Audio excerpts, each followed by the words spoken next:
India dijangka akan buat serangan ke Pakistan dalam masa 24 sehingga ke 36 jam. Pakistan cakap dia orang ada intel yang kuat menyatakan bahawa serangan ni akan berlaku. Dan ini disebut oleh Menteri Pertahanan Pakistan sendiri. Untuk makluman korang, yang Menteri Pertahanan Pakistan ni sebut ialah perang rasmi. Perang tak rasmi sebenarnya dah berlaku dah pun. 22 April berlaku insiden 26 pelancong India yang terkorban tu.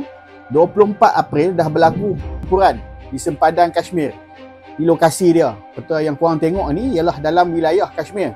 Separuh dikuasai oleh India, separuh lagi dikuasai oleh Pakistan. Sepanjang sejarah manusia ni tak pernah lagi berlaku perang nuklear. Ada satu term yang dipanggil sebagai WMD ataupun Weapon of Mass Destruction. WMD ni ialah kategori untuk dan ke atas. Ini sebuah kekuatan nuklear dan ini dalam banyak-banyak artikel. Yang ni saya paling rendah saya jumpa. Satu nisbah 67. Ada artikel lain yang sebut nisbah 1 sampai 1000. Ni beza bom atom juga bom nuklear. Ketika Perang Dunia Kedua, US hanya jatuhkan 2 sahaja. Tapi yang tuan-tuan tengok ni ialah bilangan nuklear di kedua-dua negara.